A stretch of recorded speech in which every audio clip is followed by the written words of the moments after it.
नमस्कार, क्यों news and competition cracker channel में आपका स्वागत है। देखते हैं आज की महत्वपूर्ण खबरें। उत्तराखंड में पूर्व विधायकों की पेंशन में 50% का बढ़ोतरी। फ्रांस ने सुरक्षा परिषद में भारत की स्थायी सदस्यता की वकालत साझेदारी बढ़ाने को भारत फ्रांस हुए सहमत। देहरादून यूसीसी में किसी को नहीं मिलेगा थर्ड पार्टी सूचना। वाशिंगटन, ट्रंप ने जॉर्डन किंग से कहा गाजा पर नियंत्रण चाहता हूं। उत्तराखंड में पहाड़ी राज्य में पर्यटक की पहली पसंद।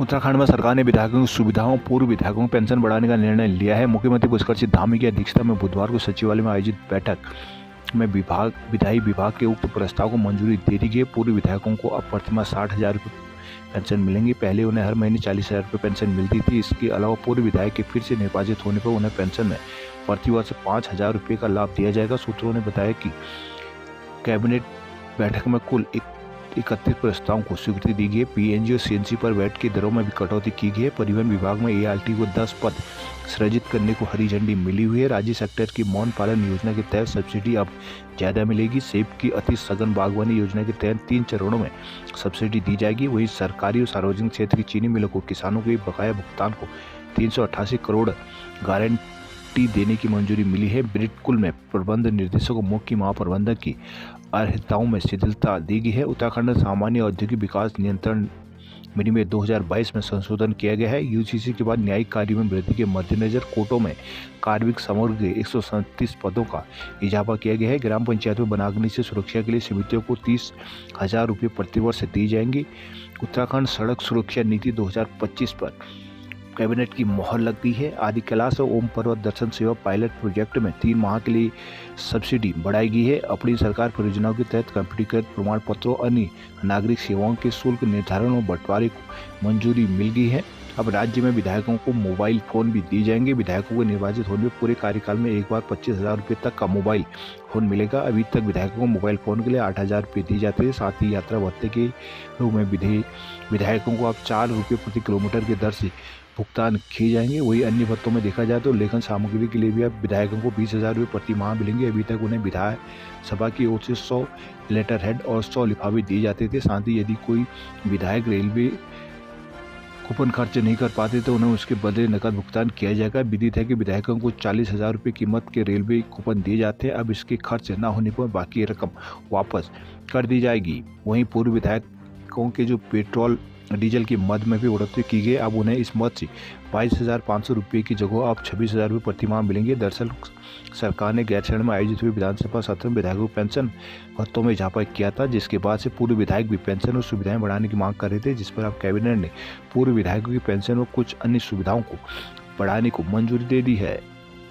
भारत और फ्रांस हिंद प्रशांत क्षेत्र और साझेदारी बढ़ाने को राजी हो गए। प्रधानमंत्री नरेंद्र मोदी के फ्रांस दौरे की दूसरे दिन बुधवार को राष्ट्रपति इमैनुअल मैक्रों के साथ द्विपक्षीय बैठक में फैसला लिया गया। दोनों देशों ने संयुक्त बयान जारी कर कहा कि 10 मुद्दों पर सहमति बनी है, जिसमें सबसे अहम है दोनों देश मिलकर आधुनिक मॉड्यूलर रिएक्टर और छोटे मॉड्यूलर रिएक्टर बनाएंगे। प्रधानमंत्री मोदी और मैक्रो के बीच निर्णय हुआ है कि एआई क्षेत्र को Bharat France year of the innovation 2026 का लोगो लॉन्च करेंगे। दोनों देशों ने एआई के लोकतांत्रिक इस्तेमाल में सहमति जताई है। इसके साथ ही Indo French Centre for Digital Science के गठन के लिए भारत के विज्ञान और तकनीकी विभाग और फ्रांस के institute national research in informatic and automatic के साथ करार हुआ है। फ्रांस के startup incubator startup station F में 10 भारतीय स्टार्टअप को स्टार्टअप के गुर से सीखने का मौका मिलेगा। रिएक्टरों की स्थापना के लिए भारत के परमाणु ऊर्जा विभाग और फ्रांस के परमाणु ऊर्जा आयोग के साथ पुराने एमओयू को global centre for nuclear energy partnership के तहत विस्तार किया जाएगा।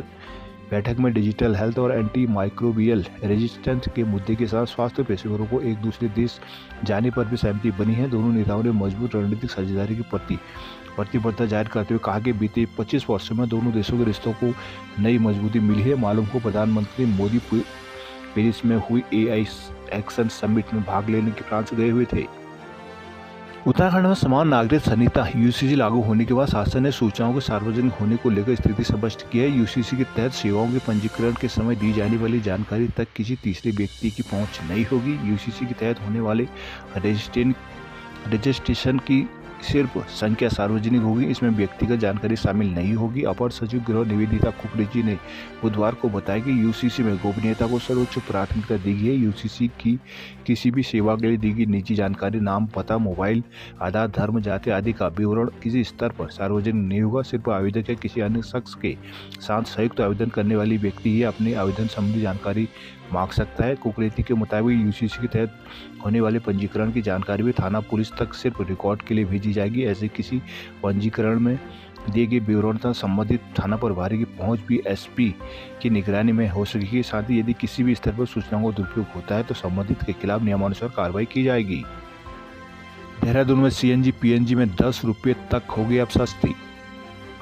कैबिनेट ने राज्य में नेचुरल गैस सीएनजी और पीएनजी पर लगने वाले राज्य कर वैट में कटौती करने को मंजूरी दे दी है। अब राज्य में नेचुरल गैस के दाम कम हो जाएंगे। दरअसल राज्य में पीएनजी व सीएनजी पर अभी 20% के दर से वैट लिया जाता है, लेकिन अब इसमें कटौती करने को मंजूरी दी गई है। नए प्रस्ताव के अनुसार अब राज्य में पीएनजी पर 5% की वैट लगाया जाएगा, जबकि सीएनजी पर 20% से घटकर 10% वैट करने की मंजूरी दी गई है। कैबिनेट के इस निर्णय के बाद अब राज्य में इन दोनों ही नेचुरल गैस के दाम कम हो सकते हैं। पड़ोसी राज्यों में सीएनजी और पीएनजी पर टैक्स की दर कम है, जिसे देखते हुए अब कैबिनेट ने राज्य में भी टैक्स की दर कम करने का निर्णय लिया है। राज्य में भी सीएनजी और पीएनजी पर टैक्स कम होने से अब राज्य के राजस्व को होने वाले नुकसान में कमी आएगी और दूसरे राज्यों की बजाय उत्तराखंड में ही गैस भराए जाएंगे।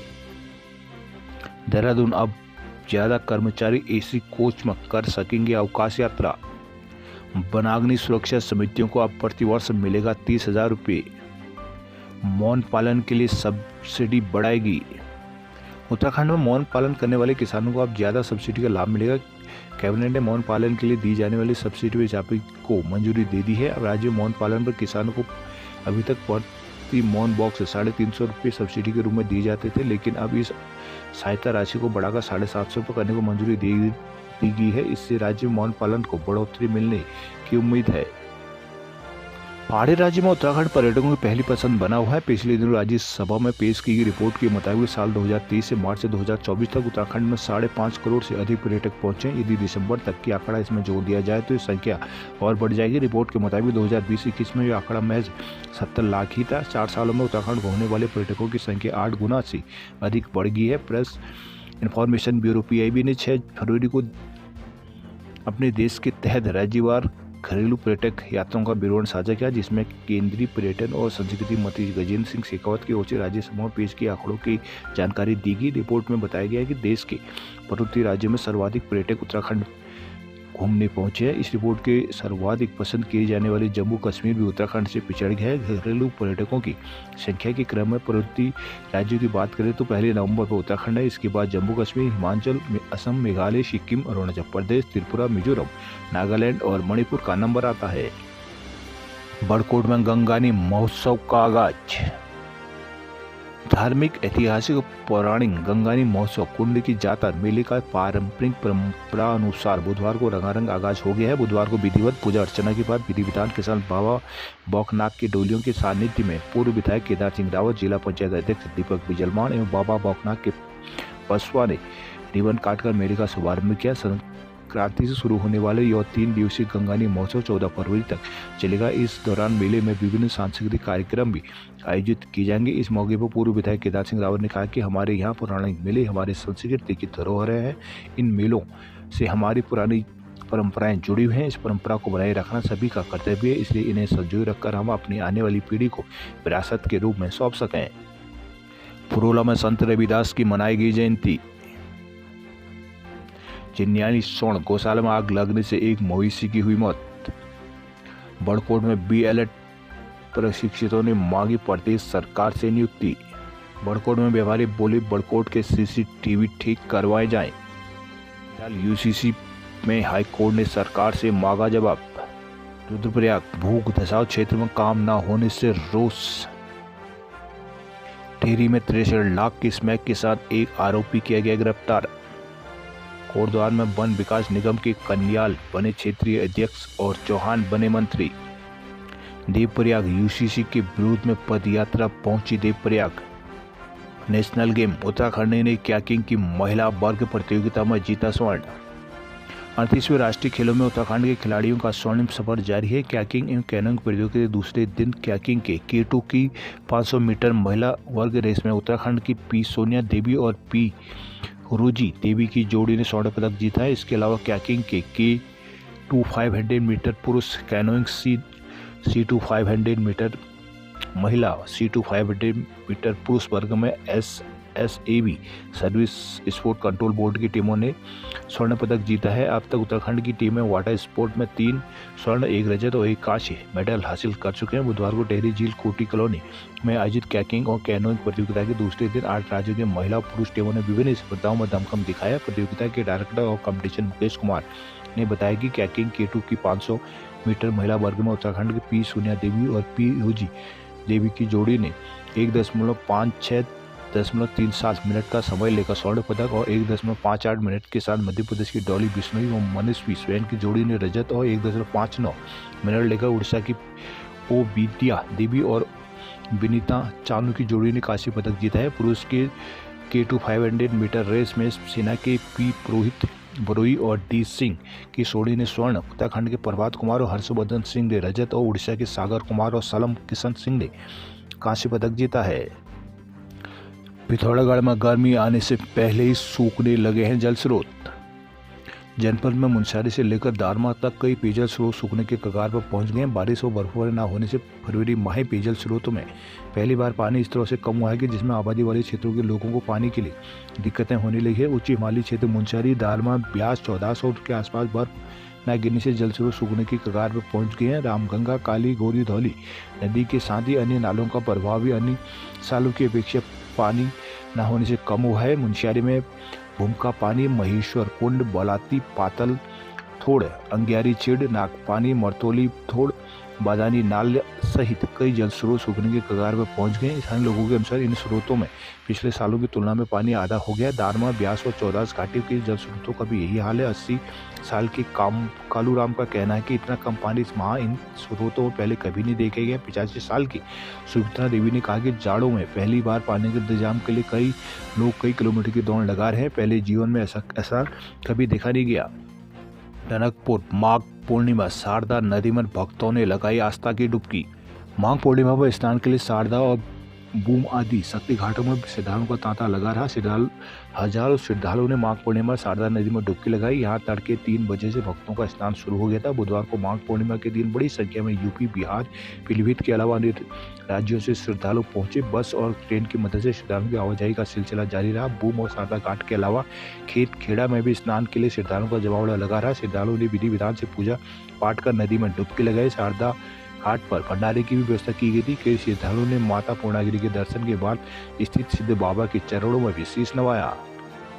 पिथौरागढ़ चंडाक से मुआनी तक चलेगा सफाई अभियान। चंपावत में SBI की शाखा खोलने की गई मांग। पिथौरागढ़ में जल जीवन मिशन के काम फिर अटके। जागेश्वर धाम में 1 माह बाद धृत गुफा से बाहर आए बाबा। पिथौरागढ़ को दर्जा नगर निगम का, लेकिन सुविधाएं गांव से भी बदतर। गंगोलीहाट में SC/SC को जोड़ने वाली सड़क हुई बदहाल। बेरीनाग में सरकारी स्कूलों के सहायक अध्यापकों को दिया गया प्रशिक्षण। बागेश्वर में रेलवे स्टेशन के सर्वे को आई टीम का विरोध। टनकपुर बागेश्वर रेल लाइन के लिए रेलवे स्टेशन और कॉलोनी के लिए सर्वे के लिए आई टीम को बुधवार को ग्रामीणों ने वापस लौटा दिया। गुस्साए लोगों ने उनके लगाए पिलरों को उखाड़ दिया। विरोध कर रहे ग्रामीणों ने कहा कि उनका रेल लाइन का कोई विरोध नहीं है, लेकिन गांव में स्टेशन और कॉलोनी कतई नहीं बनने देंगे। उनकी जमीन पहले ही विकास कार्यों की भेंट चढ़ चुकी है। अब जो बची है उसे स्टेशन में मिलाने की तैयारी है। जिला मुख्यालय के निकटवर्ती गांव खोली में आजकल टनकपुर बागेश्वर रेल लाइन के साथ स्टेशन भी रेलवे कॉलोनी का सर्वे चल रहा था, जिसके लिए रेलवे ने दिल्ली के संस्था को सर्वे का काम सौंपा था।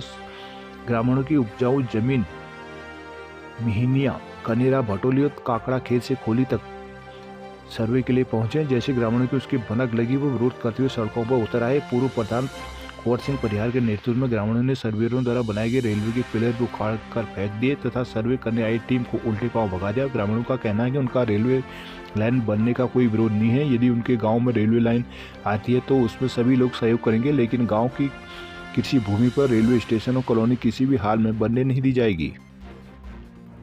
बागेश्वर सरकारी समितियों की प्रबंध कमेटी के चुनाव 24 फरवरी को। रानीखेत व्यापार मंडल में 7 आपत्तियां दर्ज। गुरुड़ में किसानों को संगंध की खेती के में बताया गया। अल्मोड़ा में चंपाखाली वन पंचायत का जंगल फिर धधका। सल्ट जंगली सुअरों के हमले में गुलदार हुआ घायल। रानीखेत पेपरलेस रजिस्ट्री के विरोध में उतरा अधिवक्ता संघ। रुद्रपुर में बनेगा किसान बाजार। सितारगंज में संत रविदास मंदिर से निकाली गई शोभा यात्रा। रुद्रपुर कांग्रेसी विधायकों ने खोला स्मार्ट मीटर के खिलाफ मोर्चा। स्मार्ट मीटर लेकर विधानसभा जाएंगे बेहड़।